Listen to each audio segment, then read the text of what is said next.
Hello, everyone. I hope you're all having a good time brainstorming what you want to do for the digitally enhanced creative nonfiction assignment. As I was looking over the proposals that I've gotten so far, there were a lot of them that were really good. Really good, actually. But I thought it might be worth it, as the rest of you are finishing them up, to go ahead and just spend a few minutes talking about the assignment itself, not only the proposal, but the actual assignment that will be due on the 21st, if I remember correctly. You have a bit longer than you normally do to do this assignment.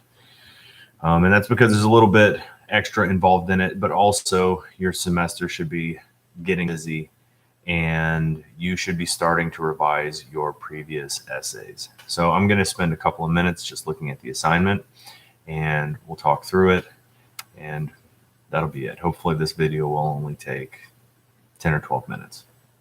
So the assignment says relying on the week 4. That's a typo that I didn't catch. That's why I always say you should read your assignments out loud. So relying on the weeks 11 and 12 reading for inspiration or a model, craft a digitally enhanced nonfiction piece equivalent to 5 through 7 pages of essay. So what that equivalent means is if you have an essay that's all in a Word document and you take all the pictures and everything out, the text should still come out to 5 to 7 pages. So if you've got a picture on every page, then the Word document, if that's what you're doing, is going to be probably closer to 10 pages. There is no content requirement for this essay, so you don't have to do a cultural criticism, or you don't have to do an essay, or you don't have to do a memoir. You can do any of them. You can write about whatever you want, as long as it's a creative piece. That's the real focus here, is that this is creative writing nonfiction. So it needs to be nonfiction. It needs to be done creatively. So I listed a couple of things. A lyric essay. There are some examples of lyric essays in your textbook. If you want to do one of those, go ahead.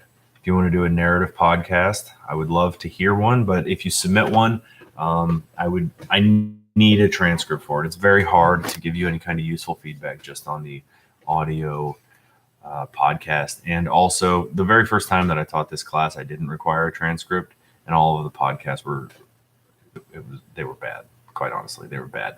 You have giving yourself a plan, writing down, typing what you intend to say, and then saying it. You just produce a better result. Video essay is also great. I am actually going to link in the description to this video a couple of video essays that I've received in previous semesters. 2 of them that I thought were really good and could provide an example that you could sort of compare with the ones that you've already seen in your textbook. You could compare them and see how students working at your own level have done. I honestly think that these 2 are pretty close to as good or better than John Breslin's video essay.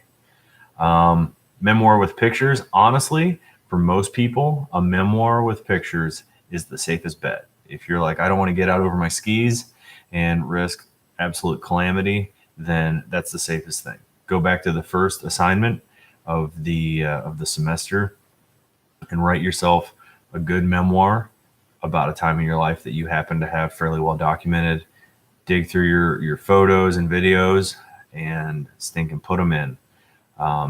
That's a good way to do it. There's any number of other things that you can do. If you wanted to control the timing of the narrative and make a YouTube video, except that it's a group of pictures interposed with text, interposed, and interspersed. That's the word I was looking for. And some, I don't know, explosions in the sky playing in the background or something. That's fine. That would be fine. The point is to do something literary in nature while integrating the various new media forms that the university is so fond of. One thing that I've seen done that is difficult to do, but when it's done, it turns out really well, is I had a student, I've seen someone who wasn't one of my students do it, and it turned out really well. And I've seen one of my students try it, and she gave it a really good stab, and it wasn't bad. She chose a map route, and created a route in Google Maps that had waypoints on it. And when you went to each of those waypoints, she had uploaded an image to the waypoint. So you could get like on Street View and see what was currently there, but you could also see a couple of images that she had uploaded. But then she had also written a mini essay. So instead of writing one 5 to 7 page essay, she wrote 7 one-page essays, which she then stringed together into a travel route and uploaded, so that she sent me the link. It was really cool. You get the link and you follow the route along, and then you click on the waypoints, and there's a mini essay there that you can read. So I'll try to find the link for that, and if I can find that, I'll also upload that to this video. It's pretty good. If anybody wants to try to build an app, I don't know how you would do that, but when I think digital, some of you might be into coding. Usually when I have someone who's a coder in the class, I know by this point in the class, and none of you have indicated that you are, but occasionally it happens. And I don't know, an app for iOS that someone could download and sort of choose their own adventure through your life or something. That seems like a lot of work for a creative writing class to me, but I would not have any objection to reading it. Some other things that I've gotten in the past is occasionally students will do websites. One guy did a website that I could tell he coded himself. So I'm hoping that he did the coding for another class, because if not, he put a lot of work into a creative writing class for that. Some people have used like Wix sites, stuff like that, and they do the narrative work, but they organize it in such a way that just not everything's on the same page. So it breaks things up. Sometimes blogs are also done. So moving forward, you have the most freedom of any assignment in this course for the assignment. However, what you produce must be digitally enhanced and creative nonfiction. So again, I've listed a bunch of different digitally enhanced things. As for the creative nonfiction, I think early in the semester, there was a piece of information that didn't necessarily get through. I've used the same lessons as before, but I really need to hit on it again in terms of what the baseline for creative writing nonfiction is. It's for most of you, not 100% of not 100% of essays are going to be this way, not 100% of assignments, but for most of you, the safest bet is to tell a story. It shouldn't be a long story. It should be something that you can box in, that you can frame to a certain period of your life or a certain season, a weekend, a month, a school year, whatever, that it has a clear start and stop point. And then you just tell the story. There are other ways to do it. One of the video essays that I'm going to present is someone actually using the video as the framing device. So she went down to the nature center there in Springfield, and she went for a walk. And the video is of the walk, and it's sort of her musings that are all tied together by her musing about trees. So if you just read the essay, it's just sort of a meditation on trees, but it's all tied together by the video, which takes place in a hike through the trees, and the video ends as the hike ends, and it works really well. Very, very rarely do you get one like that really works. That one worked very well. 99% of the time, if you've been struggling in this course, what you need to do is you need to sit down and tell a story, and that will deal with pretty much the whole problem. Every single essay that I've received so far for all of the previous 3 assignments, and this one, it'll end up being the same with this one as well. But the previous 3, anytime someone was like, I didn't understand the assignment, it's because they didn't realize that they needed to tell a story. So that's a thing to focus on. All right.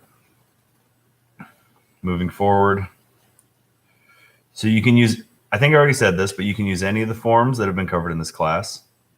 So, you can do a memoir, personal cultural criticism, an essay, reportage, pretty much any style that's discussed in your textbook, you can do.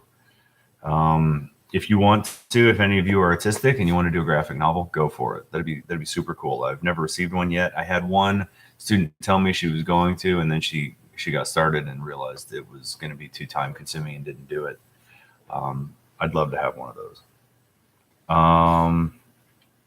And you should use any literary devices available to you. Description, narration, dialogue, framing, setting, character, etc. Okay, as for the proposals, those are due in 2 hours, right? And, if the proposals come in and they don't work, I just send them back and ask you to revise them, because the proposals aren't actually for me. They're for you.